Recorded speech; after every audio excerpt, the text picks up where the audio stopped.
안녕하세요. 성경탐험일지의 진돌입니다. 오늘은 거짓말, 이것에 대한 성경 속에서 거짓말을 무엇이라고 이야기하는가, 이것에 대한 기록을 해보려고 합니다. 거짓말을 안 하고 사는 사람이 있을까요? 저는 한 명도 없을 거라고 생각해요. 거짓말은 죄다, 이렇게 우리가 배웠죠. 그러니까 거짓말은 하면 안 된다라고 우리가 배운 거예요.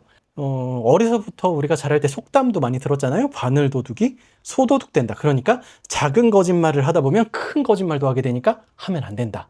이렇게 이야기를 하고 우리가 그렇게 배우면서 자랐어요. 우리가 많이 외우는 성경 구절 중에 데살로니가 전서에 악은 어떤 모양이라도 버리라. 이렇게 말하는 성경 구절이 있어요. 거짓말은 죄다. 죄는 악이다. 그러니까 악은 어떤 모습이라도 우리가 버려야 된다. 이런 개념을 가지고 우리가 크리스찬의 신앙생활을 하고 있단 말이죠. 잠언에도 거짓말에 대한 이야기가 나와요. 한번 읽어볼게요. 거짓말을 하는 입술은 주님께서 미워하시지만 진실하게 사는 사람은 기뻐하신다. 이렇게 나와 있는 말씀이 있고요. 또 잠언 6장에는 하나님께서 싫어하시는 7가지에 대한 이야기가 있는데 이곳에는 거짓말이 2번이나 거짓말에 대한 게 2개나 나옵니다. 주님께서 미워하시는 것, 주님께서 싫어하시는 것은 7가지다. 교만한 눈과 거짓말하는 혀와 무죄한 사람을 피 흘리게 하는 손과 악한 계교를 꾸미는 마음과 악한 일을 저지르려고 치닫는 발과 거짓으로 증거하는 사람과 친구 사이를 이간하는 사람이다. 이렇게 하나님께서 싫어하시는 것 중에 2번이나 강조해서 나올 정도로 거짓말을 하나님이 싫어하신다. 이렇게 기록하고 있어요. 그래서 이 거짓말에 대한 것을 이번 편을 찍으려고 조사하다가 거짓말에 대한 사전적 정의는 도대체 무엇이라고 하는가 찾아봤더니 이렇게 나옵니다. 사실이 아닌 것을 사실인 것처럼 꾸며 대어 하는 말. 회에서도 이야기했지만 생각을 해보자고요. 거짓말을 안 하고 사는 사람이 있냐는 거죠. 이런 질문들을 많이 봤을 거예요. 선의의 거짓말이라는 것도 있다. 선의의 거짓말도 하면 안 되냐? 이것을 해도 된다? 안 된다? 이런 질문들을 많이 하잖아요. 이것에 대한 생각을 좀 확실하게 정리할 수 있었던 사례가 뭐냐면 제가 결혼예비학교라는 그런 프로그램의 스텝으로 몇 년 동안 함께하고 있는데 이 프로그램 중에 부부의 갈등이라는 것을 다루는 강의가 있어요. 이 강의를 맡아주신 이제 강사님이 정신과 의사시면서 신앙생활을 오랫동안 하신 장로님이세요. 이분께서 이 강의를 시작하면서 이런 질문을 해요. 부부 사이에 거짓말이 필요하냐? 안 필요하냐? 이런 질문을 하면 예비 부부인 대부분의 사람들이 이렇게 말합니다. 부부 사이에 거짓말은 없어야 된다.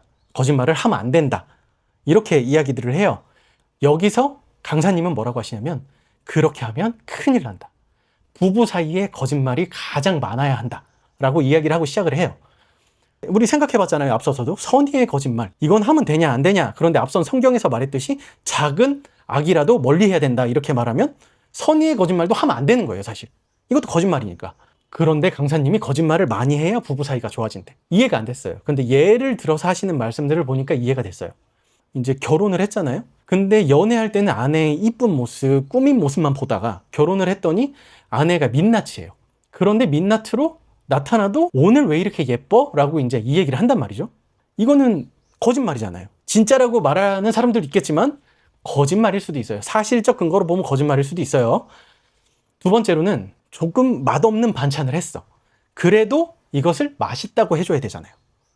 맛없는 반찬을 했으니까 사실적인 이야기로 거짓말을 하면 안 되니까 이거 왜 이렇게 맛이 없어? 라고 하면 조금 모질한 사람이에요. 이 사람은. 사실의 필터로 보면 이건 거짓말이 맞아요. 하지만 이걸 하나님이 미워하시는 죄라고 볼 수 있을까요?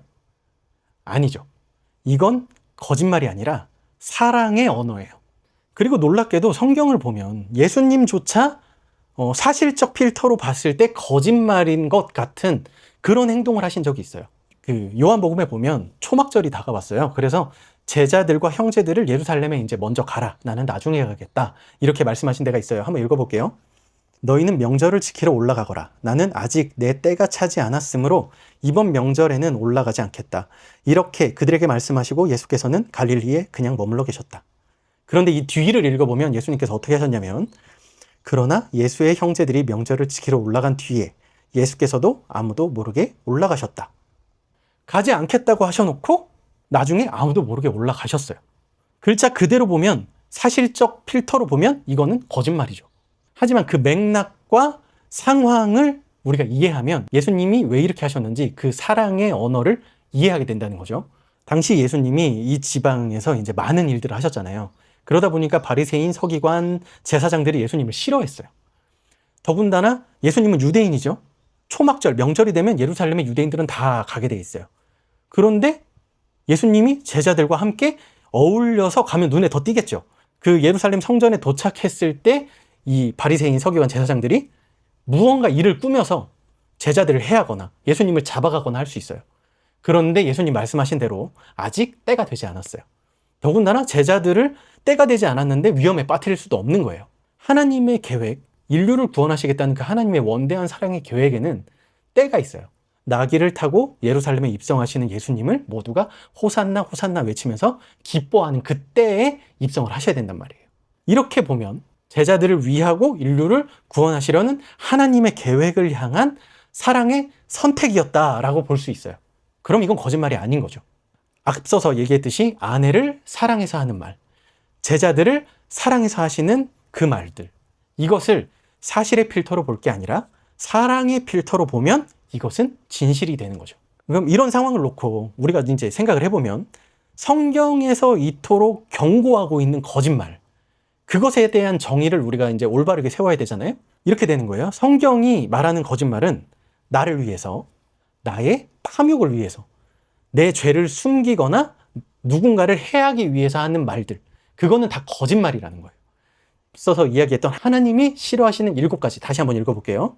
교만한 눈과 거짓말하는 혀와 무죄한 사람을 피 흘리게 하는 손과 악한 계교를 꾸미는 마음과 악한 일을 저지르려고 치닫는 발과 거짓으로 증거하는 사람과 친구 사이를 이간하는 사람이다.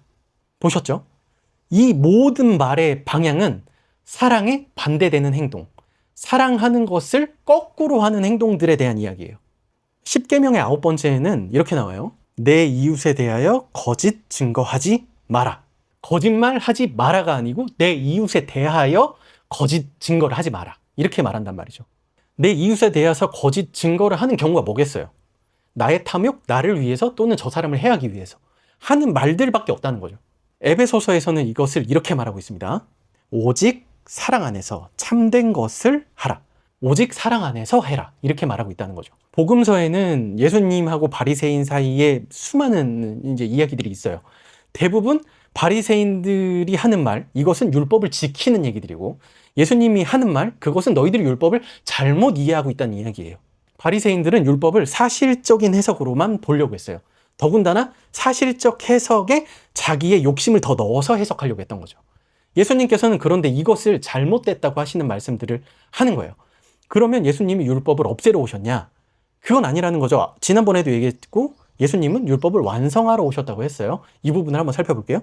내가 율법이나 예언자들의 말을 폐하러 온 줄로 생각하지 말아라. 폐하러 온 것이 아니라 완성하러 왔다. 내가 진정으로 너희에게 말한다. 천지가 없어지기 전에는 율법은 1.1획도 없어지지 않고 다 이루어질 것이다. 율법을 완성하신다고 했어요. 없어지지도 않는다고 하셨죠. 그리고 이렇게 말씀하신 부분들이 있어요. 이제 나는 너희에게 새 계명을 준다. 서로 사랑하여라. 내가 너희를 사랑한 것 같이 너희도 서로 사랑하여라. 그러니까 예수님이 말씀하신 율법을 완성한다는 것은 율법을 해석하는 정확한 기준을 주겠다는 거예요. 마지막 계명으로 말씀하셨죠? 서로 사랑하여라. 서로 사랑하는 방향으로 율법을 해석해라 이 말이에요. 이것을 바울은 이렇게 기록했어요. 서로 사랑하는 것 외에는 아무에게도 빚을 지지 마십시오. 남을 사랑하는 사람은 율법을 다 이룬 것입니다. 간음하지 말아라, 살인하지 말아라, 도둑질하지 말아라, 탐내지 말아라 하는 계명과 그 밖에 또 다른 계명이 있을지라도 모든 계명은 내 이웃을 내 몸과 같이 사랑하여라 하는 말씀에 요약되어 있습니다. 사랑은 이웃에게 해를 입히지 않습니다. 그러므로 사랑은 율법의 완성입니다. 사랑은 율법의 완성입니다. 거짓말이라는 것을 그동안 이해하거나 헷갈렸을 때 그 기준에는 사실적 필터로 이 말의 텍스트를 이해하려고 했던 거예요. 그런데 그렇게 이해할 게 아니라는 거죠. 사랑이라는 기준, 그 개념을 가지고 이 말의 텍스트들을 이해해야 된다는 거예요. 그게 이 거짓말이라는 것을 이해하고 어떻게 말을 해야 하는가에 대한 기준이 되는 크리스찬들의 이제 바른 생각이 아닐까 생각합니다. 오늘의 기록은 여기까지입니다.